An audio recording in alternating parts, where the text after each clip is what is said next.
நான் இப்போது எங்கே இருக்குன்னு பார்க்குறீங்களா? நான் வந்து அருப்புக்கோட்டை பக்கத்தில் இருக்கிற கட்டங்குடின்ற ஊருக்கு வந்திருக்கேன். அங்கே வந்து ஸ்ரீமத் மகான் மௌனகுரு ரெட்டி சுவாமிகள் அவருடைய ஜீவ சமாதிக்கு வந்திருக்கேன். இது வந்து அவங்களோட ஜீவ சமாதிக்கு ஏன் வந்திருக்கேன்னா, அவர்னால ஒரு சில பெரிய விஷயங்கள் என் வாழ்க்கையில் நடந்திருக்கு. அதுக்காக அவர் திருப்பி வந்து அவருக்கு மரியாதை செலுத்திட்டு போகலான்ட்டு வந்திருக்கேன். ஆமாம், இவர் வந்து என்னோடய வாழ்க்கையை வந்து இவரை பார்க்குறதுக்கு முன்னாலே என்னை மாற்றிட்டாருன்னு சொல்லணும்.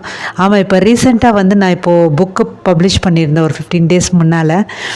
இவர்னால நான் இப்போ புக் எழுதி ஒரு ஆத்தர் ஆயிருக்கேன்.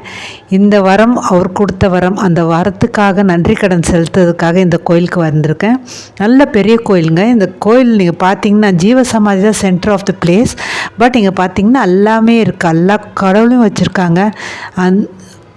அந்த ஃபோட்டோவில் இருக்கிறது அவரோட உருவப்படம். இது எல்லாமே சுற்றி அங்கே வந்துட்டு எல்லா விநாயகர், முருகன் எல்லா கடவுளையும் வச்சுருக்காங்க. இந்த கோயில் கட்டினது யாருன்னா அலாவுதீன் ராவுதர்ன்றவர். இவர் ஸ்ரீமத் மகான் மௌனகுரு சுவாமிகளால் ரொம்ப நல்லது நடந்திருக்கு அவர் வாழ்க்கையில். இந்த படத்தில் இருக்கார் இல்லையா, அவர் தான் அது. ஓகேங்களா? அவரோட ஃபேமிலி தான் இப்போ வந்து இந்த கோயிலை வந்து நடத்திட்டு வராங்க. அதாவது ஒரு முஸ்லீம் ஃபேமிலி தான் இந்த ஜீவ சமாதிக்கான கோயிலை வந்து நடத்திட்டு வராங்க. ஒரு நல்ல விஷயம் இது. இப்போ நீங்கள் பார்க்குறது தான் ஸ்ரீமத் மகான் மௌனகுரு ரெட்டி சுவாமிகளோட ஜீவ சமாதி. ஓகேங்களா? இது வந்துட்டு ரொம்ப பெரிய இடங்க. அங்கே ஜீவ சமாதி இருக்குன்னா சுற்றி அவங்க பெரிய ஒரு உருவச்சிலை வச்சுருக்காங்க. அந்த சிலையை பார்த்திங்கனாலே உங்களுக்கு வந்து ஹியூமன் சைஸில் தான் வச்சுருக்காங்க. பக்கத்தில் போய் நின்று கூட நீங்கள் கும்பிடலாம்.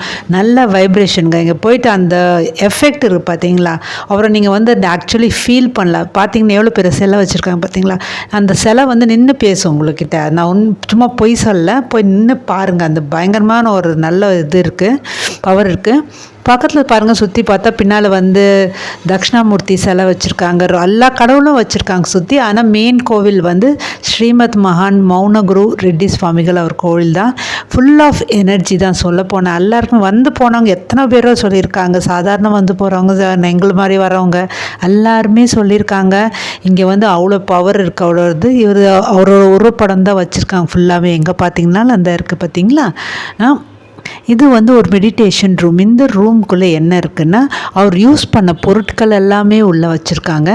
ப்ளஸ் கோ மெடிடேட். அங்கே தான் உள்ளே போய் உட்காந்து மெடிடேட் பண்ணுங்கள். தயவு செய்து யூ கேன் ஃபீல். சில பேருக்கு காட்சி பார்த்துருக்காங்க, நான் காட்சி பார்த்துருக்கேன். சில பேர் ஃபீல் பண்ண பார்த்துருக்காங்க. சில பேர் ஃபீலும் பண்ணியிருக்காங்க. சில பேர் வேறு உருவத்துலேயும் அவர் பார்த்துருக்காங்க. ஸோ இங்கே வந்தீங்கன்னா டைம் எடுத்து நல்லா உட்காந்து மெடிடேட் பண்ணுங்கள். இந்த ஜீவ சமாதி உங்கள் வாழ்க்கையை மாற்றி, என் வாழ்க்கையை மாற்றின ஒரு ஜீவ சமாதி. என் குருவாக இருந்து இப்போ ஒரு 2-3 வருஷமாக என்னை வழி நடத்திட்டு வர குரு. இந்த குருவுக்கு நான் திருப்பி என்ன செய்ய போகிறேன்னு தெரியல. ஆனால் அவர் கொடுத்த இந்த வாழ்க்கையை நான் திருப்பி நல்லபடியாக எடுத்துகிட்டு போவேன்ட்டு எனக்கு நம்பிக்கை இருக்குது. ஏன்னா அவர் கூடவே இருக்கார். குருவே சரணம். சந்தோஷமாக இருக்கேன். என்னன்னு கேட்குறீங்களா? இன்றைக்கி என்னோட புக்கு, அதாவது வெல்த் டு செல்ஃப் டெவலப்மெண்ட் புக்கை வந்து இன்றைக்கி பப்ளிஷ் ஆகிருக்கு. உலக பூரா பப்ளிஷ் ஆகிருக்கு. யார் கொடுத்த வரன்னா, இது வந்து கட்டங்குடி ஸ்ரீமத் மகான் மௌனகுரு ரெட்டி சாமி கொடுத்த வரத்தாலும் இந்த புக்கை எழுதியிருக்கேன். இது உலக பூரா பரவணுன்ட்டு பெரிய ஆசை. அந்த புக்கை வந்து அவர் 2 வருஷம் முன்னால் எனக்கு ஆரம்பித்து வச்சாரு. இன்றைக்கி அதை எழுதி இங்கே வந்து கொண்டுட்டு வந்து ஒப்படைச்சிட்டேன். இந்த புக்கை உலகத்தில் இருக்கிற மக்கள் எல்லாம் வாங்கி படிங்க. வாழ்க்கையில் செல்ஃப் ரியலைசேஷன், உங்களே பற்றி நீங்கள் தெரிஞ்சுக்கிறதுக்கு ஒரு புக்கை வந்து ஒரு சித்தர்னால் கொடுத்து எழுதின புக்கு. இது உலகம் பூரா பரவணும், உலகம் பூரா மக்களுக்கெல்லாம் போய் சேரணும்னு கேட்டுக்கிறேன். ரொம்ப சந்தோஷமாக இருக்குது. நன்றி.